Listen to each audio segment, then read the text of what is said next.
Hello and welcome. UVA Speaks is a podcast of Lifetime Learning, a division of the Office of Engagement at the University of Virginia. Lifetime Learning brings the knowledge and expertise of UVA's faculty to the university, alumni, friends, and families. My name is Susan Lynch, and I am the Associate Director of Lifetime Learning at the University of Virginia's Office of Engagement.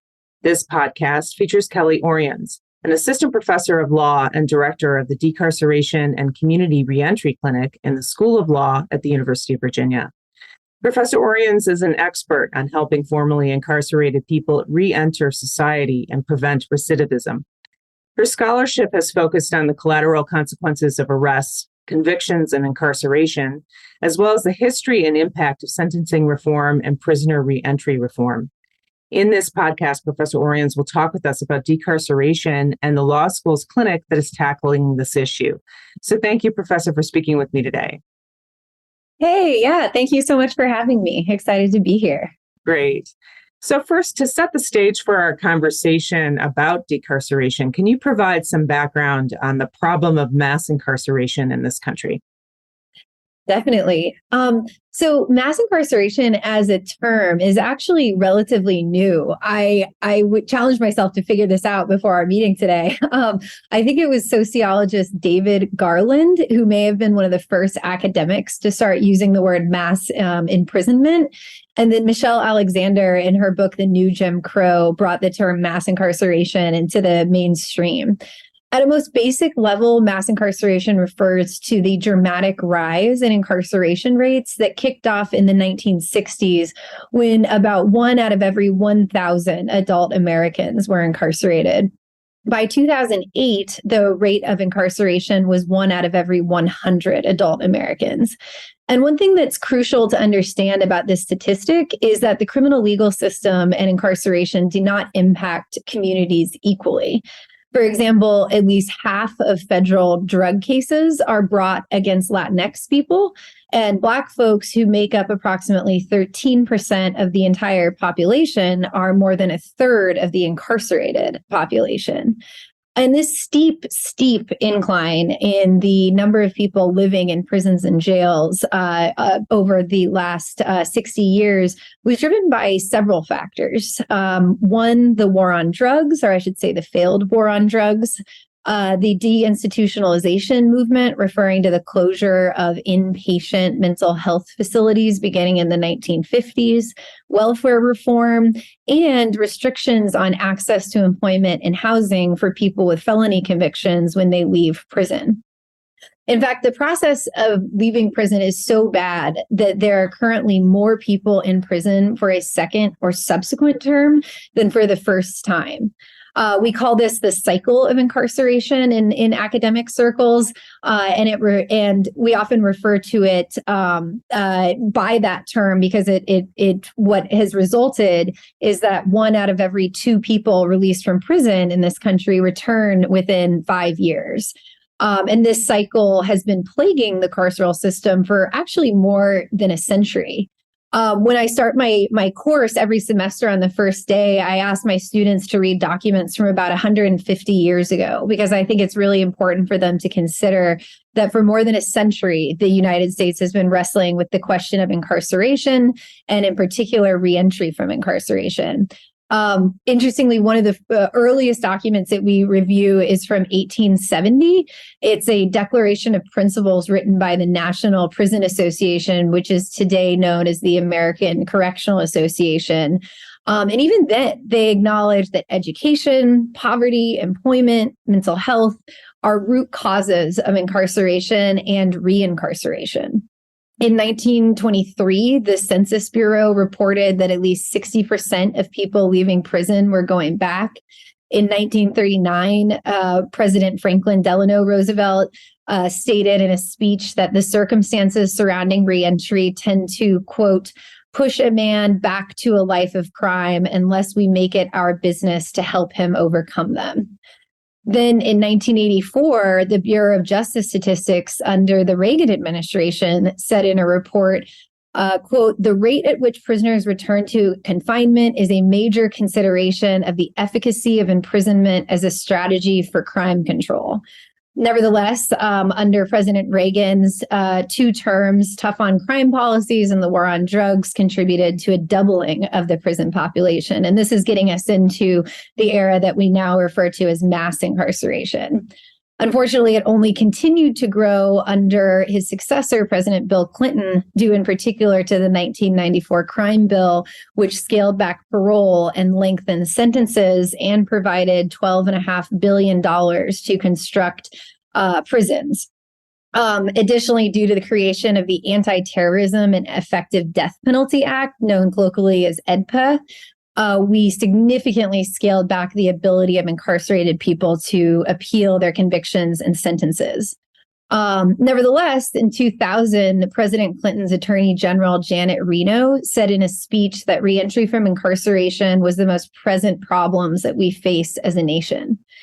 So I bring all that up in answer to a question about what is mass incarceration, to say that although mass incarceration is a more recent problem and a more recent introduction to our way of speaking about this, our country has been grappling for over 150 years with the question of whether incarceration is an effective method of controlling crime and keeping our communities healthy and safe in the first place.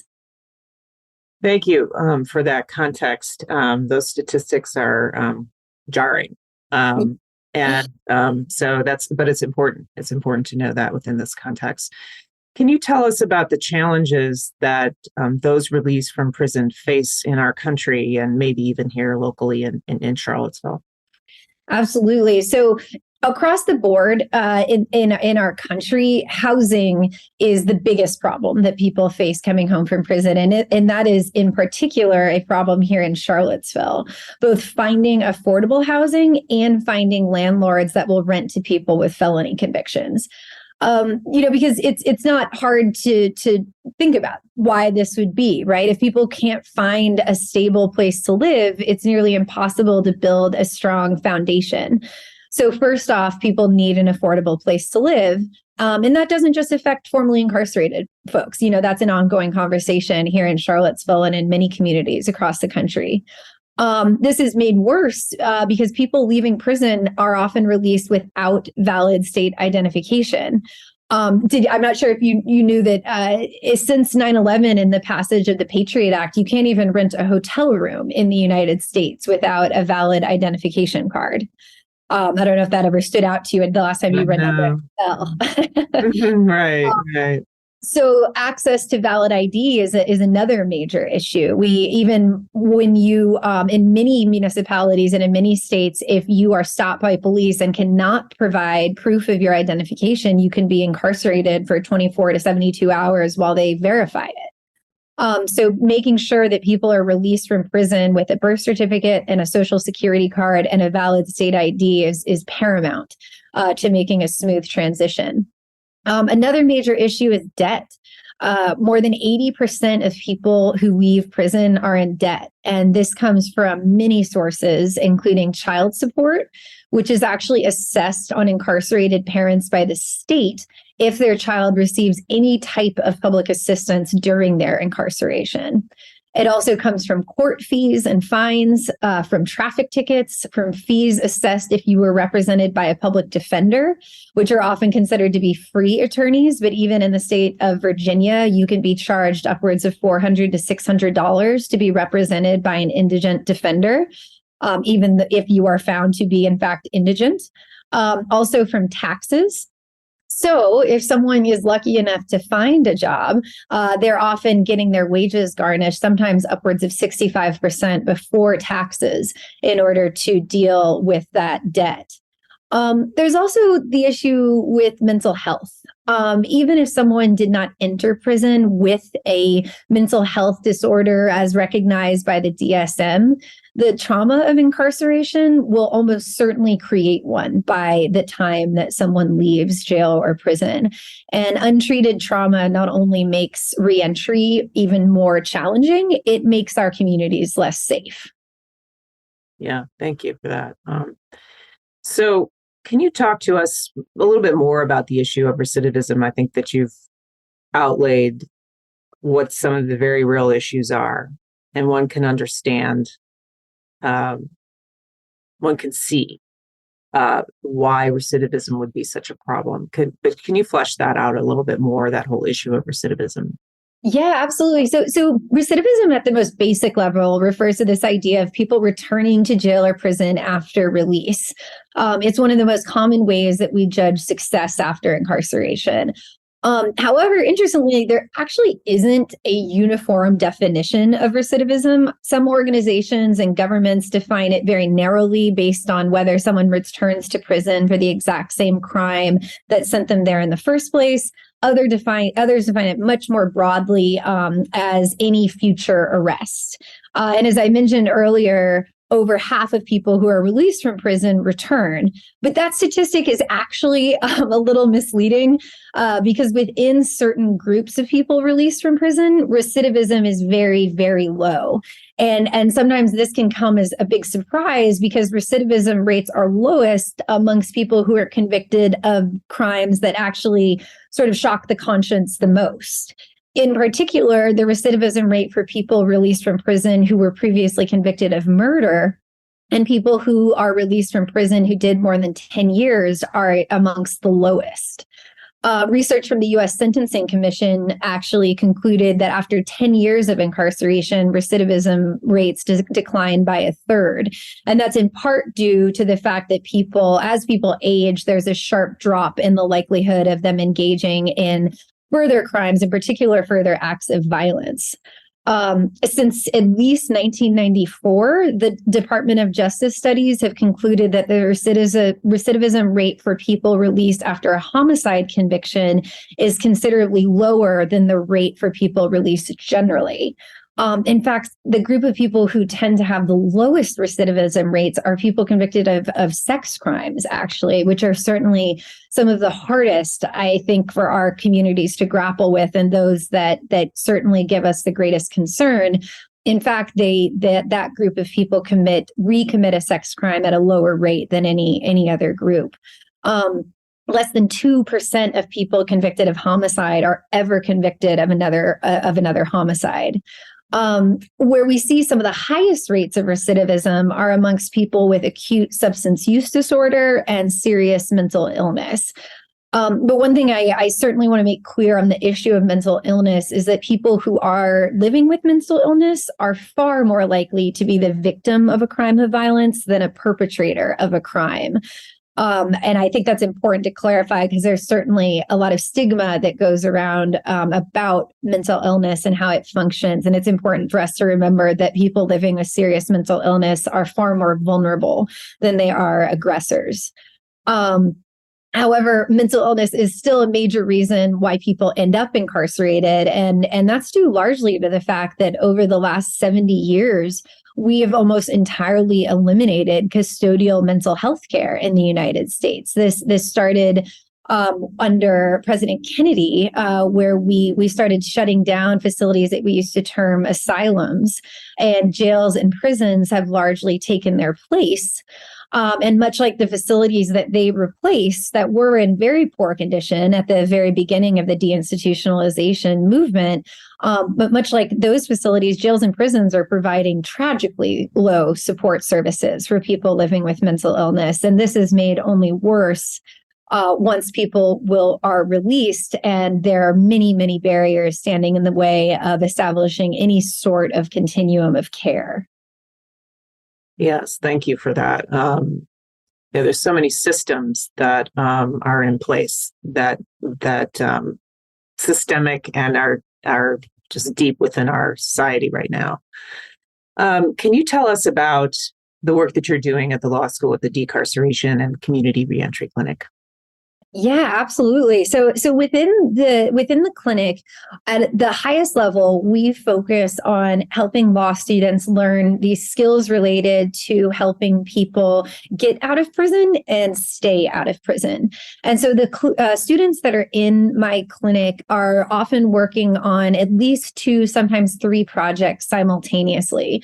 At least one of those is related to legal work that's associated with either clemency, referring to executive actions that can result in people coming out of prison, most commonly pardons by a governor or by the president, as well as applications for post-conviction relief, which are one of the few options that people have once they are sentenced in order to undo or mitigate a lengthy sentence. And this is directly addressing some of the extreme sentences that we saw come about in the aftermath of the 1994 crime bill. And so we work on cases here in Virginia, in Washington, D.C., as well as in Louisiana. And much of that work is focused on doing what unfortunately was often not done at the time of sentencing, which is really to get the full story. This involves doing a very detailed social history with our clients and interviewing collateral witnesses, also engaging parties that were harmed. If a case that we're working on involved harm to somebody, whether somebody was killed or whether somebody was injured or whether someone suffered property damage to their property, we do what we call defense-initiated victim outreach, where we engage with the harmed parties. And this is really a very important theme within the clinic, and something that we spend a lot of time talking about is that this binary opposition of offender versus victim is really a false binary. The vast majority of people that are incarcerated and whose families are impacted by incarceration wear both hats simultaneously. Most of the clients I have ever represented have been people who have inflicted harm on their communities and people that they know, and have also been victims of harm and have had loved ones who have been murdered, who were victims of sexual abuse, who are victims of child abuse. And so it's not as clean as saying, there are some people in our community that harm people and other people that are harmed. It's a bit more complicated than that. And we spend quite a bit of time engaging with that harm so that we can better understand what it means to build a system that could properly address that harm and redress some of the mistakes that we have made in the past, in particular around extreme sentencing. And, to use the words of Brian Stevenson, who we were lucky enough to hear from in the spring at UVA, our goal is to get proximate with people who have been condemned, because we think that it is in those interactions that we learn the most about how much better we as a community and as a society can be and where we're falling short. So that's on the one side, that's the sort of getting out aside. On the staying out side, one of my students who just graduated, Whitney Carter, she just graduated from the law school. When she was a second-year law student, she and another student, Juhi Desai, designed a survey which was put together for the purpose of trying to better understand the experiences of formerly incarcerated people who in Virginia.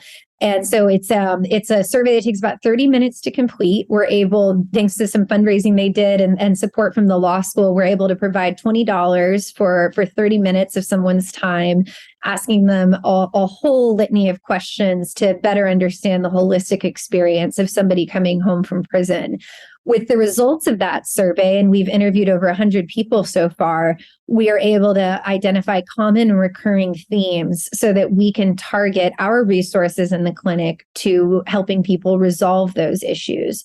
And so our preliminary results from that survey, we've identified affordable housing and a lack of affordable housing being one of the biggest issues. Record sealing and access to record sealing so that so that we can limit the ways in which someone's prior convictions can be used against them is another big issue. Becoming a full citizen again is one of the biggest requests that we get in the clinic. People want to have all their civil rights restored that they lost by virtue of their conviction and their incarceration. Also, things like creating a will or a power of attorney for somebody who's going into incarceration so that their loved ones can act on their behalf while they're incarcerated, so that someone's the property or estate or any possessions they might have can be protected by a will should something happen to them. Also, driver's license reinstatement is and dealing with delinquent traffic tickets. Also, the debt that accompanies them is a major issue that we confront. And we're continuing to conduct the survey both with people who have recently been released, and also thanks to Colonel Coomer, the superintendent for the Albemarle Charlottesville Regional Jail. We're interviewing people who are pre-release so that we can start that transition process before somebody gets out and ensure a smoother transition. I'm glad to hear that that's that kind of cooperation with the local authorities. That's good to hear. So how many? Yeah. How many? Can I say something on that point? Is it Yes, okay? Please. So actually, the collaboration that we have with the jail is really interesting and really important, and I believe that it's a really important thing for my students to understand is possible. I don't want to sort of overinflate or exaggerate how cooperation can exist. There's certainly a lot of policies and laws and reform that needs to occur to ensure that there's equality across the system, and that certain certain government agencies don't have more power. For instance, the prosecutor's office doesn't have more power than the public defender's office. But we in the spring did this really cool collaboration with the Commonwealth Attorney's offices, the Clerk of Court, the Sheriff's Office, and Legal Aid Justice Society, where we all came together, and on one day we processed record sealing petitions for more than 25 people in the Charlottesville, Albemarle area. And we all came together, and that's the biggest issue actually with record sealing is it's a fairly simple process, although it does involve like 9 different forms. So the bureaucracy of it, I argue, could probably be toned down a little bit. But the difficulty is actually because of the length of time it takes for this to be processed, because so many systems are involved. And so by simply bringing those institutions together, we were able to process all of these petitions on one day. The one outlier that we need to bring into the fold is the Virginia State Police. And we want to invite them to be an actual player at the table the next time we do it. But for this one day, it was just this incredible example of, it didn't require changing any laws. It didn't even require a ton of money. It just required all of us agreeing to work together and to be physically present in a building on the downtown mall. And we were able to get so much done. And I think sometimes it's just as simple as that. So yeah. Right. And what a amazing way for your students to feel a sense of accomplishment and that they've really done something to assist people. That's amazing. So how many students are usually in the clinic? Is it a semester long, year long, or how does that work? Yeah. So it's a semester-long clinic with an option to stay a second semester in an advanced section of the clinic. Between the intro section and the advanced section, I usually have about 15 students every semester. And then I have a couple students that work with me as research assistants. So I think last semester I was supervising 18 students that were working on different projects that we had inside the clinic. Well, that's great. That's wonderful. So, and finally, what are some of the ways that all of us in our communities can support formerly incarcerated people as they reenter our communities and our workforce? I think we all have some responsibility. And I got to say too, I think more and more I meet people where this is the default. I think years ago, maybe 20 years ago, when I really first started doing this work professionally, I had an incarcerated family member growing up, so I knew this on a personal level. But on a professional level, it was much more adversarial 20 years ago. It was much harder to find people that cared about this issue. Now it's far more common that I meet people that are really deeply enthusiastic about wanting to do better. And so I have a couple thoughts on that. At a basic level, business owners and landlords should not be using arrest or conviction history as the sole determinant of whether they are going to offer someone a job or a place to live, period. For one, because it's only feeding issues that are driving people back into incarceration. Access to housing and access to employment are incredibly crucial for someone being able to be successful and stay out of prison once they've been released. But also because arrest and conviction history are just not good indicators of someone's worth. Even if our criminal legal system impacted every community equally and fairly, which we know it does not, I still believe that every person is worth more than the worst thing that they've ever done. And I am stealing that quote from Sister Helen Prejean. But that's really just one way, and it only speaks to those members of our communities that employ and house people. More generally, I think all of us need to stop accepting our criminal legal system as the best we can do. I, like a lot of people that might listen to this, have been impacted by violence, gun violence, domestic violence, and like many people, I love people and have loved people who are dealing with mental illness or substance use disorder and have had to wrestle with the criminal legal system being the only system that seems to respond directly to those issues. And so, like people who may have had similar experiences, I know that the criminal legal system is not enough. And I meet more and more officers and more prosecutors every day who agree emphatically with that, who know they and their offices are not equipped, nor were they ever really intended to be the groups that was respond to these issues, which are which are truly public health issues. But as I outlined when we first started talking, for more than 150 years, we have been wrestling with this system and recognizing its limitations. And what's resulted is that we've built the largest prison population in the world. And if that system worked, we would theoretically be the safest and healthiest country in the world, which we absolutely are not. And now I'm not saying that we should shut down the system and shut down prisons tomorrow. And I'm not saying that there are not people who absolutely need to be incapacitated in order to protect them and those around them. But the cost of the U.S. prison system is estimated at about $80 billion annually. And when you factor in the social cost of incarceration, that figure balloons to over $1 trillion. And speaking just for myself, I do not feel as though we are getting $1 trillion worth of value from our current system. So I would ask all of us in earnest to at least question, whether we should continue to tolerate our current system. And if you come to the same answer as I do, then I ask that we give ourselves permission to radically reimagine what the health and safety of our communities could look like if we were to invest $1 trillion into a different way of doing things, and then actively work for that change, both by voting in leaders who will also share that radical imagination, and being leaders and members on our block, in our neighborhood, in our zip code that are promoting radical imaginative ideas.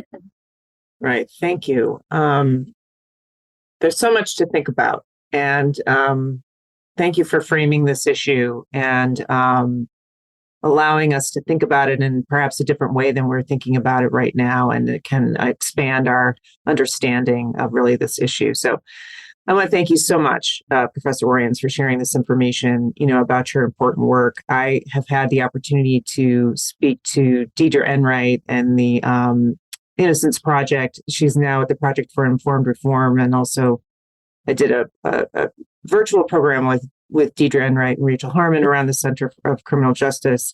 So I know that the law school is working. There's so many aspects to this issue, and it's impressive to see that the law school is working on this in so many different ways. So thank you so much for sharing your knowledge and expertise with UVA's alumni, friends, and families. Thank you so much for having me, and thank you all for listening. Thank you.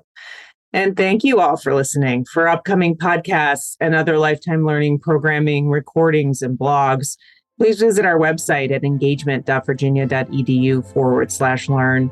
You can also find our podcast on the Virginia Audio Collective, which is a network of UVA podcasts hosted by WTJU Radio and can be found at virginiaaudio.org. So thanks again, and we look forward to taking part in future lifetime learning programs.